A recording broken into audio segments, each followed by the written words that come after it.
Hello and welcome back to another video on the Calm Right YouTube channel. I've got some extra bonus content for some of you guys. Not that you asked for it, but you know who did ask for it. Glen Schreuder, on behalf of the 12th man, he asked me, Callum, would you like to do a review of the St Johnstone game last night and a preview of Sunday's game against Livingston? And I said yes. Yes, Glen, I would. This is the first time I've ever done something like this, so let me know if you like it by liking the video, subscribing down below, and comment below on any thoughts of what we say in the video as well. Let me know your opinions. Let me know if you think you are speaking rubbish and you never want to hear me talk about football ever again. Probably won't happen, but it'd be good to know if that's what you think. Thanks very much and enjoy the video. Right, well, good afternoon, good evening to those of you watching and tuning in. This is my latest contribution for the 12th man. I'm Glen Schreuder and I'm joined this afternoon by Callum Wright. Welcome, Callum. Thank you very much for having me. So Callum has actually provided a lot more entertainment to the Aberdeen public in recent months than certain Mr. McInnes has, with his varying Twitter threads on certain juice drinks, and also the coin thread is a particular favourite. If you haven't seen that one, I think you should. And also his latest venture, Bringing Back the Glory, which is available on his YouTube channel, and this podcast chat will go out on that channel as well. Indeed. Yeah. So, Callum's joining me today to reflect on last night's 1-0 win for Aberdeen against St Johnstone. So, Callum, other than the 3 points, what was your initial thoughts on the game last night? It was very boring, wasn't it? Yes. There's no point hiding behind it. It was It wasn't good. It wasn't good stuff to watch. It wasn't a good advert for Scottish football. No, Sky have done well so far advertising Scottish football this I season. know they seem to be picking all of just the terrible, boring games, but we got to win. That's all that matters for us. Really, it doesn't need to be attractive, I suppose, when you've not played it so long and given all the COVID nonsense that happened. But we'll take it. It was boring, but not too bad. Got the win. That's the main thing. Is there any positives we can take other than the 3 points? Certain players' performances or getting 90 minutes in the legs? Well, yeah, I was thinking Tommy Hoban, especially, to get through it and without an injury is the main thing. And he actually looks pretty good as well. He looks a bit slow, but I mean, you can't really blame him. He's not played football for like 18 months or something. Yeah. Scott Wright looked quite direct. He was quite good. And of course, Ryan Hedges came on. Pretty happy with that. Surely he's going to start against Livingston next, do you think, anyway? Maybe showed a bit too much positivity for a start, but certainly with Scott Wright, you were right. Excuse the pun, but his directness was a great asset last night. And see what happens when we actually got the ball down and ran at St Johnstone. We did cause them problems instead of Ash Taylor punting the ball into the stands every 5 minutes. He did that in like the first 2 minutes as well. That was, I thought they were going to be in for some game here when that happened. But Yeah, it was right, especially. I was happy to see him, and I think that's for his first like 90 minutes in like almost a year or something as well. So yeah. I good think for him. the layoff with COVID and that has certainly helped the players like Hoban and Scott Wright get back to some form of fitness, and it was good seeing those guys come through unscathed, and hopefully they get their chance again on Sunday. Hope So so. one player that did take his chance, quite literally, was Ryan Hedges. Do you think he can now get a start and kind of cement a place in the starting lineup? Well, I hope so, because he sort of showed glimpses last season, like obviously the goal against Hearts being the main thing on the opening day of the season. But then he just sort of dipped in and out of the team a lot and never really got a decent run of games. So I'm hoping now maybe he will. He deserves it. I think came on again, was direct, which is what caused them the most issues. And I think the same against Livingston. It's a game we should be taking the game to them really. And I think his direct run in with Wright and maybe even McLennan as well from the start, possibly as well. So I think he should be in there from the start, definitely on Sunday. Yeah, I certainly think we're going to be in for a similar game on Sunday, and I know we're going to come on to Sunday's game in a short while. But it's certainly nice to see us have that attacking option. And one thing I think might go against Ryan Hedges is the fact that his pace and flair. McInnes maybe sees this, 5 subs and these games, maybe just using him as an impact player when the opposition are tired and taking advantage that way. That could be his new role for the season, but I think certainly deserves a start, and it's always good to reward players that bring us this success. Yeah, I didn't even think of that. Off the officer off the bench is a good option to have, but I Mhm. just thought it was such a slow start. I mean, we could barely keep the ball for 5 passes as well to start off with in the first half, especially. So I think maybe, well, obviously Scott Wright, he was direct in the first half, but they need another one or two in there who can make things happen bit more urgency about things because it was just so drab to start off with. Yeah, it was a very disjointed first 45, and I think McInnes obviously saw that at half time, making a couple of changes, taking off Hernandez and Dean Campbell in the middle. That changes allowed Ross McCrory even to go to right back. So we saw a bit of his versatility last night, playing in the midfield and at right back. So it's a good addition straight away. It didn't take too long for him to be playing in multiple positions. Not surprised, but thought he did well. He looked solid. Obviously, he'd not been with the team that long, and didn't look out of place at all. Pretty happy. Good performance to build on. You would think anyway. I imagine he'd be pretty happy as well. Playing in defence, clean sheet, all positives really, which is unlike us really, to be honest. Yeah, I know it's not like us to be so positive. We normally look for the negatives, but there was signs of encouragement despite the performance that we saw. But I suppose we could maybe negate for that given the 19-day layoff and the surrounding circumstances before then. Well, yeah, definitely. Well, I mean, it would have been long enough it'd been long enough without games, even if without getting postponements. But then to get only one game and then have another long layoff, it's no use at all. But so hopefully get the win, get that under our belt, I suppose you could say, Mhm. and build on that. I need to put a string of performances together, especially before the Hibs game.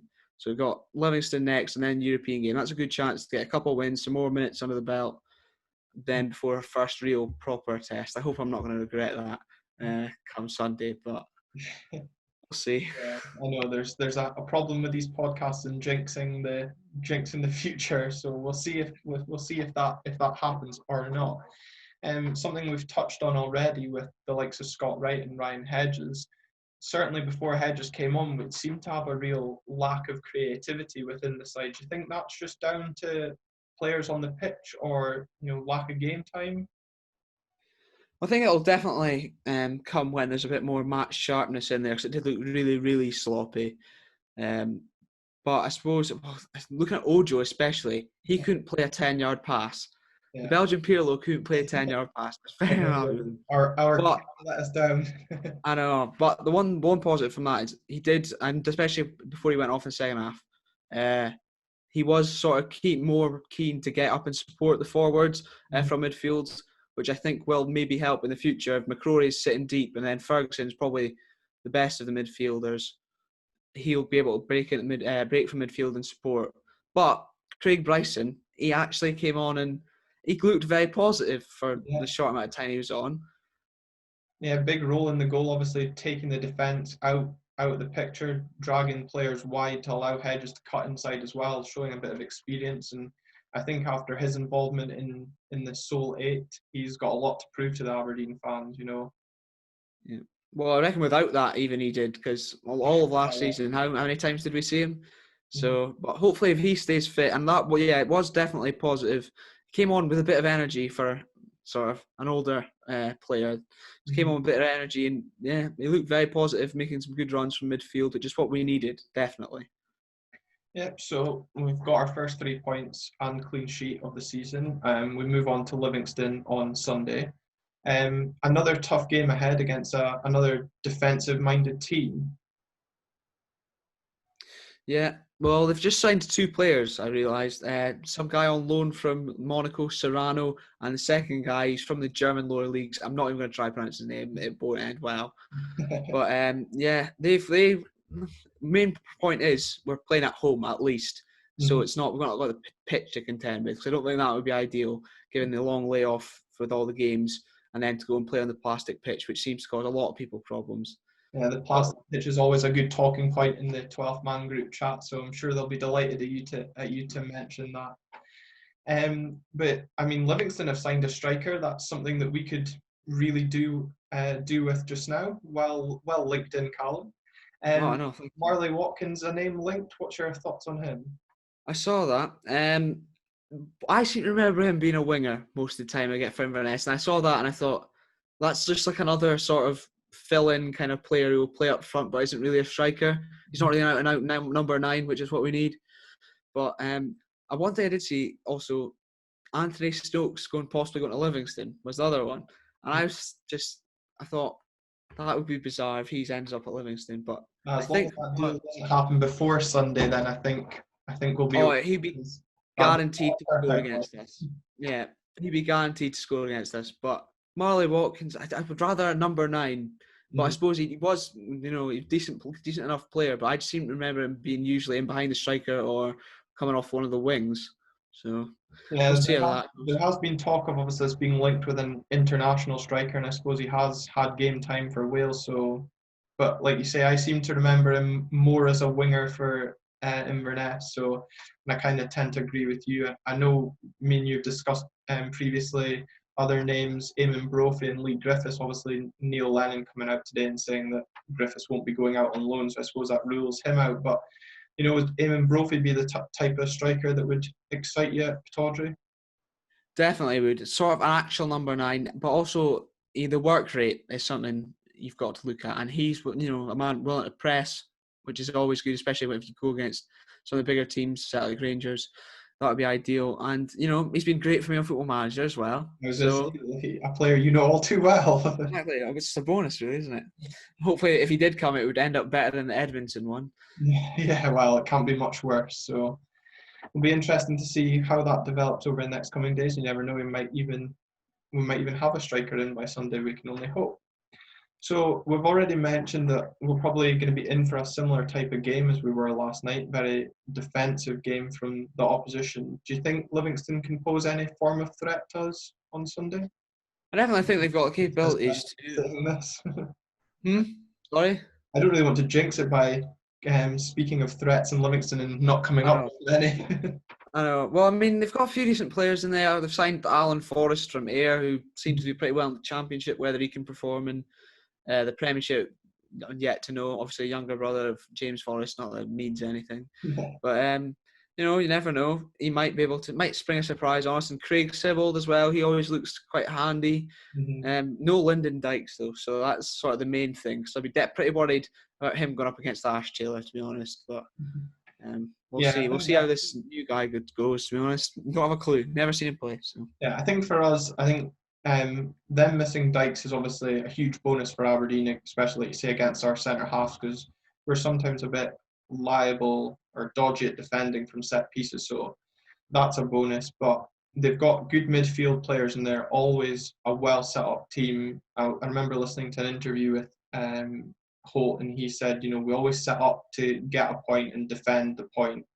So I think that'll be their mantra for the weekend. Come up, look for the point, and anything more is a bonus. So it'll be a case of, can we break down this Livingston side better than we managed against St Johnstone last night? I really hope so. I mean, they've got Marvin Bartley in the middle as well, and he always seems to control a game pretty well, pretty sturdy in the midfield. So we need to be better. We need to be sharper with the passing and more direct as well. Because I think it was just so sloppy and slow that it was painful to watch. So if we could improve on that, obviously with minutes as well into the legs, that'll hopefully help sharpen things up. And I think as well, we obviously didn't have our normal first team out given the circumstances in the last few weeks, and obviously injuries as well to the likes of Cosgrove and Curtis Main. So, it'll be interesting to see how we line up on Sunday if Hedges gets a start, if we go for a more direct approach. What's your thoughts on the starting lineup? Well, I think it'll be interesting because I think there was at some points in last night there was McCrory was in a back 3 and it was just all about the shambles. They made Hayes and Hernandez. I think he might go with the same again. He might be tempted to go with sort of 3 centre halves and then pack the midfield a bit more. But going forward for the rest of the season, I hope that's not the case because it never seems to work when he goes with the 3 centre halves. But I suppose maybe once McKenna comes back in, the balance of having a left-sided defender maybe might help. But I mean, never know. Yeah, no, I totally agree. I think the style of play that we've seen so far this season, I know obviously we've only seen 2 games, but it's not exactly one that will entice fans to come and watch.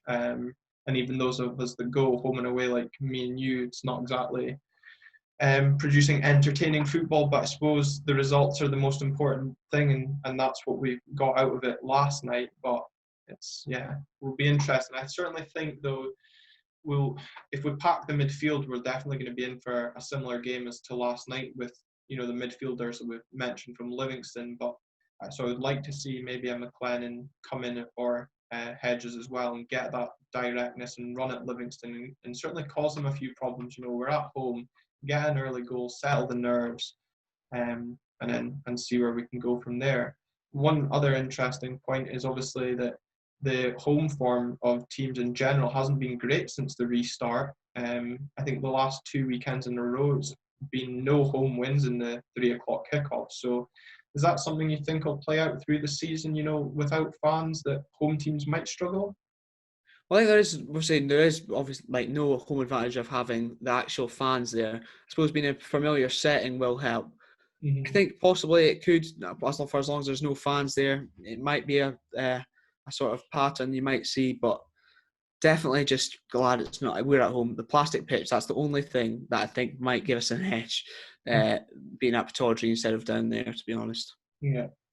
Okay, so we've spoken of Sunday and our thoughts ahead of that. What about long term? Obviously, we've got a European game coming up next week, and we're now 2 games into the season. What are your predictions and thoughts for the season overall?